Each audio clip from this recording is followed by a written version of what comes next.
While many across the nation is still mourning the loss of 14 students and 3 teachers in Parkland, Florida last Wednesday, others are using this tragedy to push their political agenda. Whether you're against guns or the pushing of pharmaceutical drugs, the noise just keeps getting louder, but the problem isn't getting any better. No matter what your political affiliation, it should be clear to anyone that the best way to keep shootings like this from happening is to head them off before they start. Yes, we could arm teachers and probably should, but it would be much better if the kid never showed up with a gun and the teacher never had to defend their kids.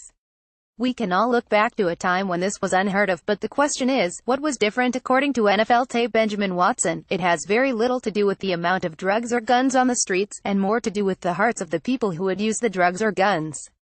This is a highly unpopular opinion, especially in the league that Watson calls home. The NFL made it clear that they want no part of God or respect or any of the values that might have stopped the heartless thing that took place last week. Watson spoke out on Facebook, reminding the world that the only way to solve a heart problem is to turn our hearts toward God and each other, both during the bad times and the good. His post got so much attention that he was asked to speak about his opinions on Fox News. The Facebook post reads, in its entirety, over this week while we have been driven to our knees as countless voices invoke prayer, I am haunted by the fact that this very exercise is forbidden in this school and thousands of others across our nation. I ask myself, if he is God in crisis, is he not also God in peace? If he is worthy of our desperate cries in distress, is he not worthy for us to seek him and submit our lives to him daily? God is not a cosmic vending machine to be used at our disposal only when the problem or pain is greater than our ability to control it. And while because of his love and mercy he is compelled to hear our pleas and meet us in these times, by forcing him out of the public arena, it is only us who will collectively suffer. In times like this, we loudly reiterate the charge to each citizen to respect life, yet we sanction the disintegration of our families' bonds, the murder of our unborn children, and the excessive incarceration of our young men.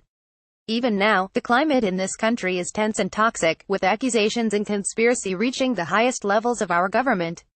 Insults without contrition are spewed, creating ripples of animosity, vengeance, and strife among the populace.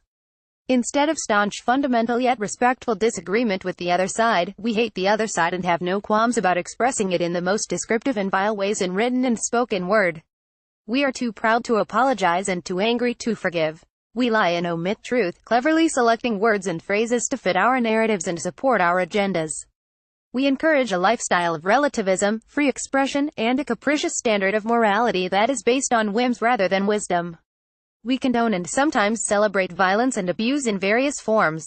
While justice demands this young man in Parkland, Florida be held accountable for the heinous plan he carried out by his own volition, we must have the courage to take an honest assessment of our culture in its totality and how it relates to this tragedy and others like it. I pray for comfort, strength, healing, justice, and peace in what has proven to be an increasingly recurring saga. These acts of violence indict the criminal as well as the society he emerged from. While we must address the individual incident, the perpetrator, and the circumstances, we must have the willingness to unveil the myriad contributing factors to the crisis we are in. Firearms legislation, security, parenting, family rights, relativism, morality, media, conflict, violence, and the wicked human heart all play a role and all must be boldly addressed. I mourn for the Parkland community and all those directly impacted by these actions of evil. In truth, we are all affected by these events because while one community suffers, another is still healing and another waits in fear of what tomorrow could possibly bring. No family should have to face such an unconscionable reality.